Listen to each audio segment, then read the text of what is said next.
एक गांव में एक व्यक्ति रहता था जिसकी एक प्रॉब्लम खत्म होती थी तो दूसरी शुरू हो जाती थी और दूसरी खत्म होती थी तो तीसरी शुरू हो जाती थी। उसके जीवन में बहुत ही दुख थे दोस्तों, और कहीं ना कहीं हम भी अपने आप को उससे रिलेट कर रहे होंगे। हमारी प्रॉब्लम भी कुछ इस तरह की ही होती हैं जिन्हें हम कई बार सॉल्व नहीं कर पाते। वो व्यक्ति बहुत परेशान रहा। एक बार उसको पता चला कि गांव में एक बहुत बड़े साधु संत आए हुए हैं जो बहुत ही ज्ञानी हैं। उसको लगा शायद वो उसकी समस्या का समाधान कर सकें। वो उनके पास जाने का निश्चय करता है, उनके पास जाता है, कुछ समय का वेट करता है। जब उसका नंबर आता है तो कहता है, बाबा आप तो बहुत ज्ञानी हैं, मैं अपने जीवन में आ रही समस्याओं से बहुत ही परेशान हूँ। एक समस्या से छुटकारा मिलता नहीं तो दूसरी खड़ी हो जाती है, दूसरी से छुटकारा नहीं मिलता तीसरी आ जाती है। मैं अपने काम में, अपनी हेल्थ में, अपने रिलेशनशिप में, अपने बिजनेस में हर जगह से परेशान हूँ, हर जगह से परेशानियों से घिरा हुआ हूँ। लगता है मेरी जिंदगी में सिर्फ परेशानियां ही परेशानियां हैं। आप मुझे कुछ इसका सोल्यूशन बताइए, इसका कुछ उपाय बताइए जिससे मेरी समस्याएं खत्म हो जाए और मैं अपनी सारी जिंदगी आराम से जी सकूं।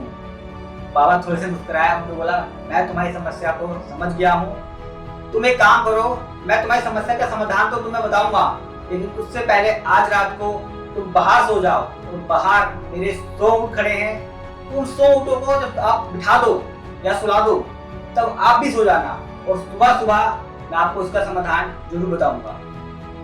व्यक्ति क्या करता, उसने हाँ करी और वो बाहर उन ऊँटों को संभालने चला गया, उनको बिठाने के लिए, उनको सुलाने के लिए बाहर निकल गया। अगली सुबह बाबा उसके पास गए और उन्होंने उनसे पूछा कि तुम्हें रात को अच्छी नींद तो आई होगी ना। वो व्यक्ति बहुत गुस्सा हुआ, बहुत ही चिल्लाया। उन्होंने कहा, नींद? कहा, बाबा मैं रात को एक पल के लिए भी नहीं सोया। बाबा ने कहा, क्यों? कहा, जो 100 ऊँट थे मैंने उनको बिठाने की बहुत कोशिश करी, कुछ ऊँट तो अपने आप बैठ गए, कुछ ऊँट को मैंने बिठाया और दूसरों को बिठाया तो पहले वाले खड़े हो गए, पहले वाले को बिठाया तो दूसरे वाले खड़े हो गए, और रात भर यही चलता रहा और मैं रात को एक पल के लिए भी नहीं सो सका। बाबा मुस्कुराए और उन्होंने कहा, अगर मैं गलत नहीं हूं तो तुम्हारे साथ रात को यही हुआ है। कुछ ऊँट तो खुद ब खुद बैठ गए होंगे, कुछ ऊँट को तुमने मेहनत करके बिठा दिया होगा, और कुछ ऊँट यदि तुमने बहुत मेहनत करी वो नहीं बैठ पाए होंगे, लेकिन तुमने देखा होगा उसमें से कुछ ऊँट कुछ समय बाद अपने आप बैठ गए होंगे। दोस्तों, हमारी लाइफ में भी प्रॉब्लम उन ऊँटों की तरह ही है। हम हर समय प्रॉब्लम से घिरे रहते हैं। हम कहते हैं हमें हेल्थ की प्रॉब्लम हो रही है, हमें बिजनेस की प्रॉब्लम हो रही है, हमें फैमिली की प्रॉब्लम हो रही है, हमें पढ़ाई की प्रॉब्लम है, जॉब की प्रॉब्लम है, वगैरह वगैरह। ये प्रॉब्लम ऊँट की तरह ही डील करनी पड़ेंगी।